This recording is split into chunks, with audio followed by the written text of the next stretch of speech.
Hello, I'm Lucy from Bookshanks, and today I am going to review two books from the Orwell Prize longlist.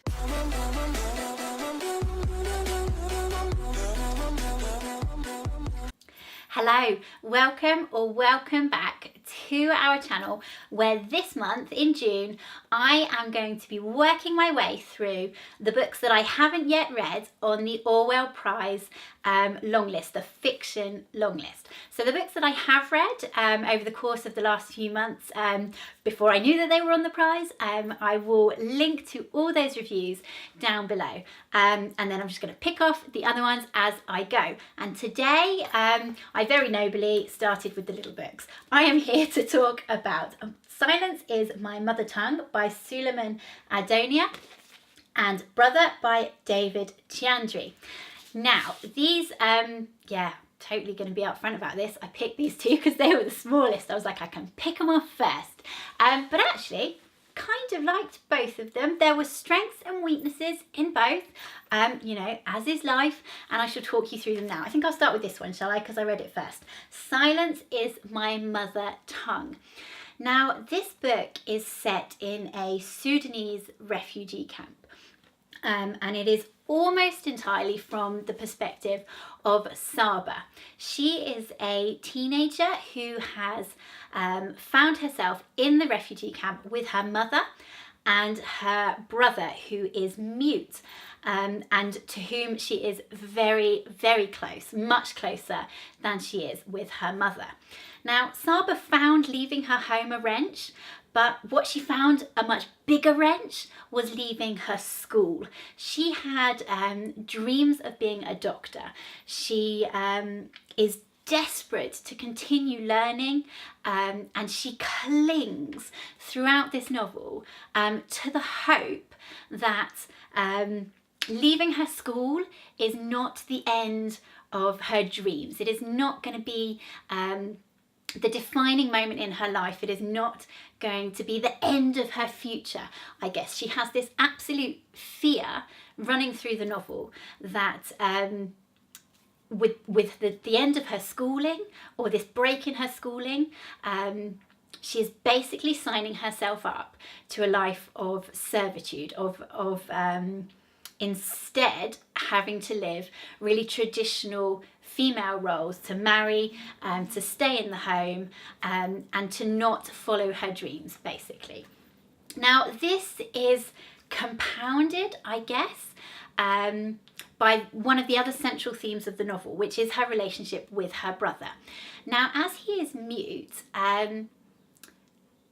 the traditional gender roles that should have been ascribed to him are turned on their head also. So they have this utterly fascinating and really close relationship in which they merge, and which, where the expectations of one and the other are blurred almost. What society expects them to do, what the people in the refugee camp expect them to do, is a certain way, and how they actually live is different, and to a certain extent threatening to the people around them. They don't like that they are not conforming necessarily to how things should be. And this ripples out into other areas of life in the camp and other themes of the novel. So in addition to looking at sort of what it is to be a refugee, we look at issues that are centered around gender. So this novel is pretty harrowing. It looks at rape, it looks at child abuse, it takes in female genital mutilation. It does so pretty explicitly, which won't be something that everyone will be comfortable reading.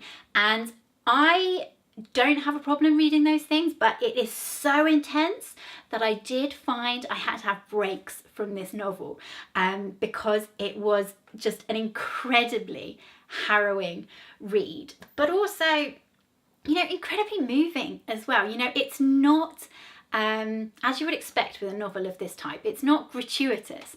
Everything feeds back into the central narrative, and it is all there for a reason. When we look at these, or when we're forced to look at these really uncomfortable truths about how, I guess, issues that are already a problem can be compounded when you take out the structures of normal society and you are then put into this refugee camp where there's, it's not completely lawless, but it has got this just wild frontier type feel, this sense of lawlessness, where, you not that people can get away with anything, but it is so much easier to get away with anything, and it piles these challenges on top of Saba as the novel progresses. I really liked it. I said I found it quite harrowing. I really did, but also, a read where I felt that the details built towards part of the whole.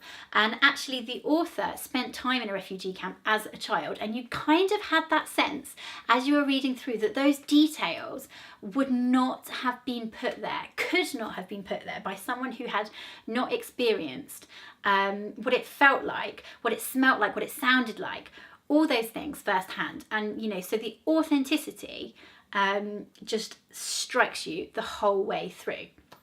The weaknesses, I guess I felt that perhaps some of the secondary characters were a bit of a mixed bag. So Saba befriends a prostitute who is just absolutely fabulous, but then her mother is a lot weaker, and some of her friends, are really, really strong, and others, not so much. I felt that the depth of the secondary cast was a really mixed bag. But overall, it was a book that, I really did like, and I would totally recommend reading. Actually, I should probably say as well that this isn't a book where we take in a lot of the political context. So it's very zoomed in on individual characters, and it's really intimate in the way that it's done that. It's about individual people and how they are affected. You don't look at the politics that brought them to the refugee camp. So if that's something that you're looking for, this probably isn't the book for you.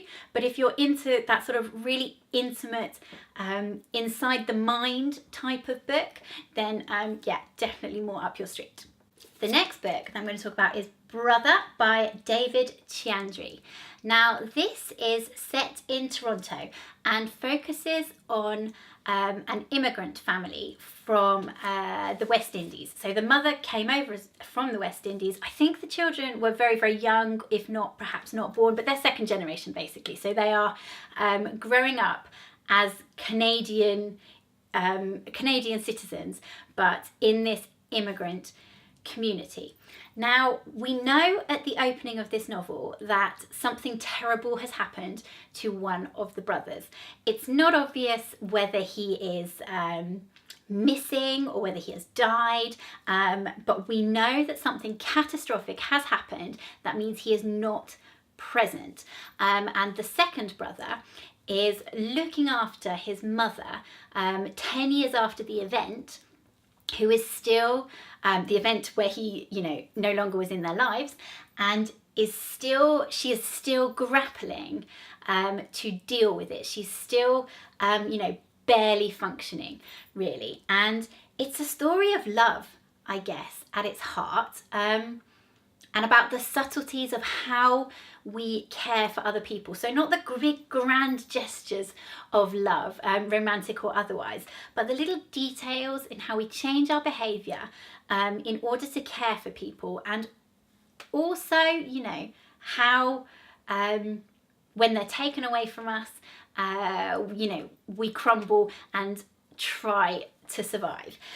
It looks at the immigrant community sort of from quite, what's the opposite to lofty? Sort of a low down level. I don't want to use the term zoomed in again because it's boring, isn't it? Saying the same thing over and over again. But it's, it's about this family first and foremost, but also, how they are alienated from wider society because they are immigrants and because they are poor.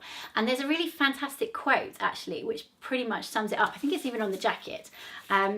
where, oh yeah, so we are the children of the help without futures. We were, none of us, what our parents wanted us to be. So it's about, you know, how the expectations and the hopes of these immigrants when they come to this country fail to be fulfilled in so very many cases because of the obstacles that are in front of them. Now, the strengths of this novel for me were, well, the prose first up, actually. It is really beautiful, lyrical, poetic prose, and it's so layered. The imagery really brings to life the points that are being made by the author. I mean, they are drawn out, sort of the social commentary is drawn out in such a fluid, poetic way that it's a real joy to behold. And actually, you know, so much is crammed into, you know, sentences and paragraphs, so much meaning, that I found that thoroughly enjoyable and totally admirable, you know, from the perspective of a writer. I think that he's done an absolutely fantastic job. I think the other strength for me was the mother, you know, her sadness, her just this innate sadness at having her own hopes, having them unrealised, but also the hopes that she had for her children, you know, and everything she does, she is trying so incredibly hard, and yet just she cannot overcome the obstacles in front of her. And I found that really wrenching, and she for me was the real heart of the novel.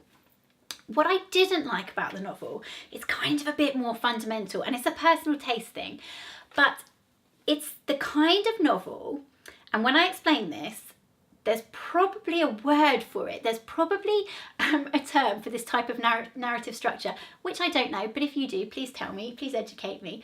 But it's a thing, I know it's a thing. So we know up front that a catastrophic event has happened, but we don't know what it is. The characters do know what it is, and they reveal it to us over the course of the novel through a series of flashbacks, you know, through discussions with other characters. It is slowly revealed, and we build up and build up and build up through the novel to finding out what this event was that happened before the novel began. Now, I kind of don't really love this structure because I feel a bit like I'm being strung along by the author. I feel a bit manipulated because I'm like, well, you know, so just tell me what happened. I prefer it when the characters don't know either. So you can go on the journey with them and the discoveries, you know, shock them as much as they shock you. Because I kind of feel like so often when you have that type of narrative structure, where things are being deliberately withheld from you, when you get to the point where you find out what it is, it's always a little bit of a letdown, and it kind of was in this novel too. I mean, I liked the ending of this novel, like the very ending, but when I found out what it was, I was just a bit like, oh, really? And that's not because the event itself isn't, you know, major. It's just because you have this expectation and you're strung along for so long. But this is a personal taste. I prefer it kind of a little bit more linear. Somebody put the counter argument to me of why this is a good way to structure a book. Fill me in. But so yeah, that's pretty much the strengths and the weaknesses of it. But overall, actually, it still packs a powerful punch, just because of the way that the social messages are filtered into the prose in such a beautiful way. For me, that you know, that did outweigh the tip of the balance, and yeah, that's what it is. So. Brother and Silence is My Mother Tongue. Probably this one I liked more, but neither of them a bad read. And given that they're both tiddlers, you know, worth picking up. So that's it. Yeah, on to my next one. Yeah, I think I might tackle the two British Brexity ones. We shall see. If you've read any of these, you'd like to read them, you have anything else you want to chat about, please do talk to me in the comments below, and I'll see you soon. Thank you very much for watching. Bye.